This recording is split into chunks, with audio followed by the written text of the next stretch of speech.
आङो बयनिसिमबो खुलुमनाय जासिबाय। जोङो दिनैहाय इउपिपिएल दोलोनि थामहिनबा जोंनि बिटिआर सरकारनि बिथोन बायदियै जोंनि ब्लकनि सिङाव जोंनि समाजनि सिङाव जोंहा दिनै इउपिपिएल एक्सन 0.3 आरो 0.4 बेखौ लानानै जोंहा बुथ लेभेल बेनिफिसियारि इन्टारेक्सन प्रग्राम बे हाबाफारिया जोंहा दा जागासिनो दङ, सोलिगासिनो दङ। आरो दिनैहाय जोङो जोंनि समस्थियाव गासै 69टा जा बुथ कमिटि दङ, पलिं स्टेशन दङ। बे पलिं स्टेशनफ्राव दिनैहाय जोङो जोंनि सरकारनिफ्राय बा जोंनि दोलोनिफ्राय जोङो रायजो राजाफोरखौ जायफ्रा नोङो माबा मोनसे सरकारनि आसनि मोनबाय, बै सरकारनि आसनि मोनग्रा व्यक्तिफोरजों सुबुंफोरजों जोङो जोंनि सरकारनि माखासे बाथ्राफोरखौ बिथांमोननो जोङो रायलायदों आरो बिथांमोननिफ्राय जों माखासे सोंनाय फिननाय बेखिनि हाबाफारिया जाबाय थादों। दिनैहाय जोङो खोब गोजोननाय मोनदों। जोंनि सरकारनि दिनाव थामहिनबा प्रमद बर' दैदेननाय सरकारनि दिनाव जोङो जथेस्थ' गुबुन गुबुन बिथांखि लानानै जोङो रायजो राजाफोरनिसिम दिनै जों सौफैहोनो हादों।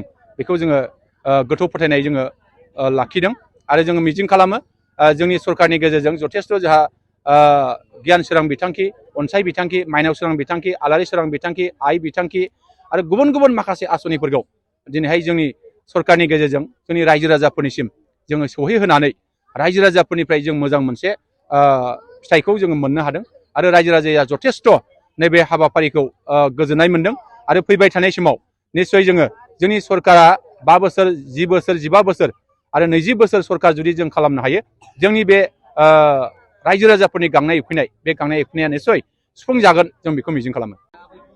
जोङो दिनैहाय गोख्रोङै बुंनो हायो जे जोङो दासिमाव जोंनि सरकारा 3 बोसोर जोङो सरकार खालामनायनि गेजेराव जों दिनै बुंनांगोन जे 1 बोसोरानो जोंहा कर'ना भाइरास, बेनि गेजेरजों जों सरकारा जेबो खामानि मावनो हायाखैमोन। खिन्थु जोङो बोसोरनै जोंहा दा सरकारनि गेजेरजों नैबे समनि गेजेराव जों जथेस्थ' बे ओनसोलाव जोंहा गुबुन गुबुन माखासे आसनिफोर जों दिनैहाय मोननो हादों, बेखौ जों बुंनांगोन।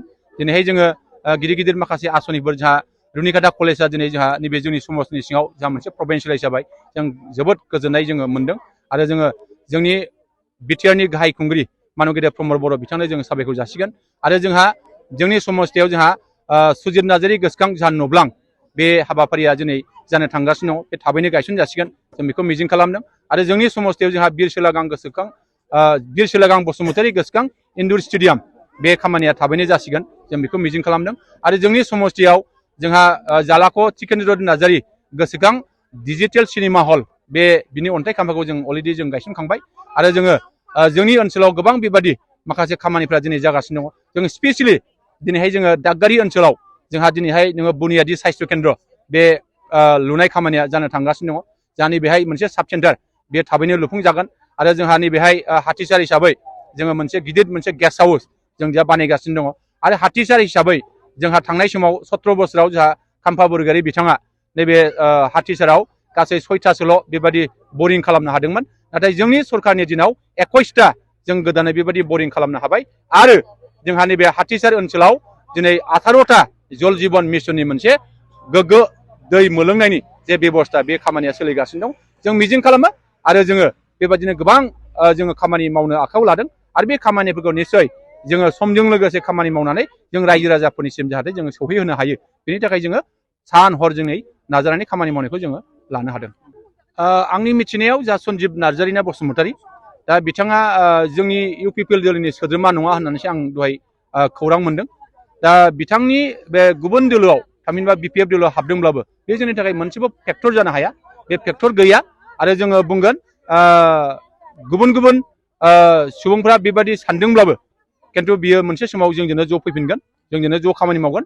आरो फैबाय थानाय एमपि बिसायख'थियाव जोङो गुबुन गुबुन हारि माहारिखौ लानानै जोङो जोंनि नैबे क'क्राझार लकसभानि जे बिसायख'थि, बे बिसायख'थियाव जोङो 100% देरहागोन, जों बेखौ रोखा जों बुंनो हायो। मोनसे गोजोनथाव खौरां, क'क्राझार सहरनि जेडे रडजों नांजाबनाय गोजोनपुरि रयेल एनफिल्ड श'रुमनि गोजौआव थानाय आइ आफा बिएम इनस्टिट्युट अफ पेरामेडिक्स बेखेवदों।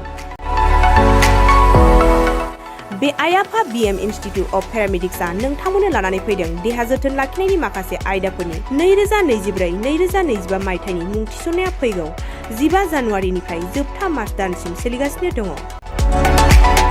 10+2 नि उथ्रिसारनाय बिजाथि एबा फरायसाफोरा बे पेरामेडिक्सआव गावारि सोलोंथाइखौ लानो हागोन। क'क्राझार सहरनि गोजोनपुरि एबा गांजिमा बाजारजों नांजाबनाय आइ-आफा BM इनस्टिट्युट अफ पेरामेडिक्सआ नोंथांमोननि थाखाय गोदान मुं थिसननाय आयदाफोरा जादों medical laboratory technology, first aid patient care and assistant nursing, OT technician, ICU technician, radiology technician कर्सखौ 2 बोसोरनि गेजेरावनो आबुं खालामनानै BSS डिप्ल'माखौ लानो हागोन। लोगोसे गासैबो डिप्ल'माखौ लानायनि उनाव सोरखारि साख्रि मोननायनि सुबिदाबो दङ। जुदि नोंथांमोनहा बेफोर कर्सनि थाखाय गोदानै मुं थिसननो गोसो दङब्ला आइ-आफा BM इनस्टिट्युट अफ पेरामेडिक्सनि नैबे जानबुं नम्बर 9395899391 एबा 8638391746 आव थोंजों सुलाद लाहरनो हागोन।